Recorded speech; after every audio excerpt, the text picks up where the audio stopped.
श्रीहित राधा सुधा निधि जी। श्लोक 81।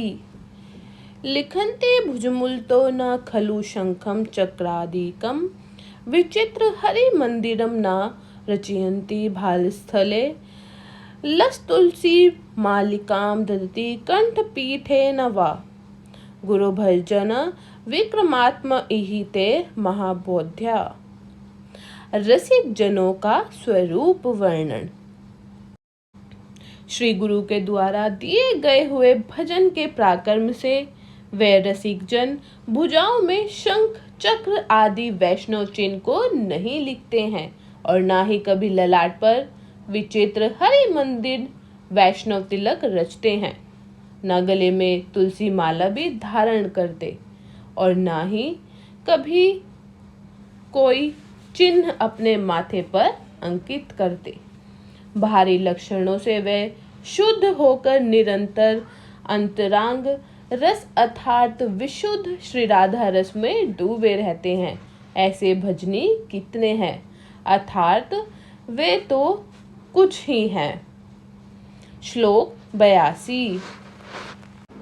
कर्माणि श्रुति बोधितानि निरंतम कुर्वन्तु कुर्वन्तु मा गूढ़ाचार्य रसा सद्रागादि विषयन गृह्णन्तु मुछन्तु वा कोवर भाव रहस्य पारगमति श्रीराधिका प्रेयस किंची यज्ञ रेणु युज्यताम वही रहो भ्रम्यादभिरन्येरपि। रसिक जनों की स्थिति। गूढ़ाचार्य रूप उज्ज्वल रस आश्रित रसिक गण वेदों का या कर्मकांड का अनुष्ठान करे या ना करे, माला चंदन आदि विषय समूह अर्थात भोग विलास के उपकरण ग्रहण करे या ना करे, इससे उनको ना कोई हानि है और ना ही लाभ है। श्री राधा कांत के भाव में हमेशा डूबे रहने वाले रसिक क्या कभी अल्पज्ञ वही मूर्ख या किसी सकाम पुरुषों में से किसी के साथ मिल सकते हैं? नहीं, वे कतई नहीं मिल सकते। श्लोक 83।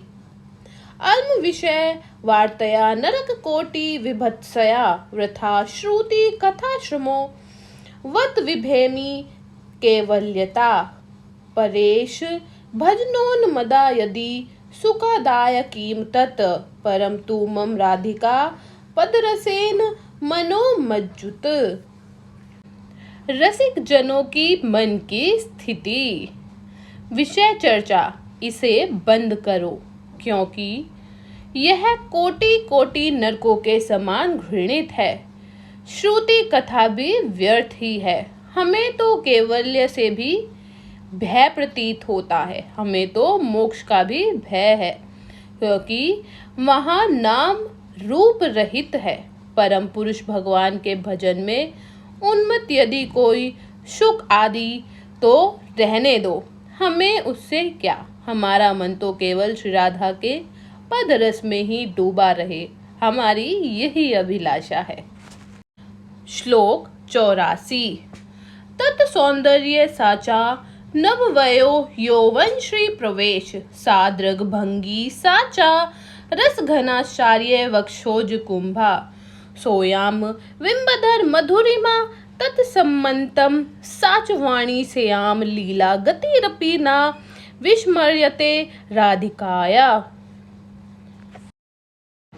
ना भूलने वाला स्वरूप। आहा, हे स्वामिनी जू, हे श्री राधिका, आपका वह सौंदर्य रूप, उसकी मैं क्या उपमा गाऊं।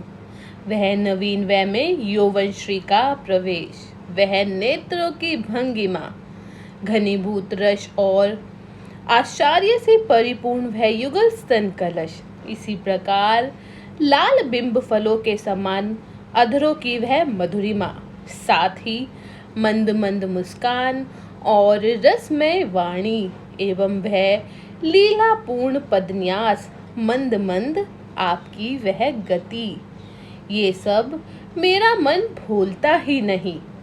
श्लोक 85। या लक्ष्मी सुख नारदादि परमाश्चर्य अनुरागोत्सवे प्राप्तं तव कृपयैव हि ब्रजभृतां तत्किशोरी गणे तत्कैंकर्ये मनुष्यणाद्भुत रसं प्राप्तुं घृणाशो मयि श्रीराधे नवकुंज नागरी कृपा दृष्टि कदा दास्यासि।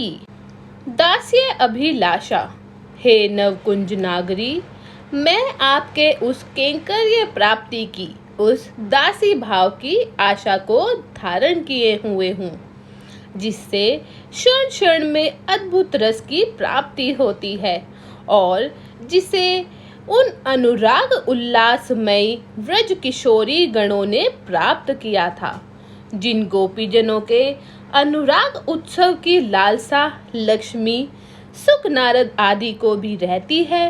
हे श्री राधे, मेरे लिए आप अपनी उस कृपा दृष्टि का दान क्या कभी करेंगी?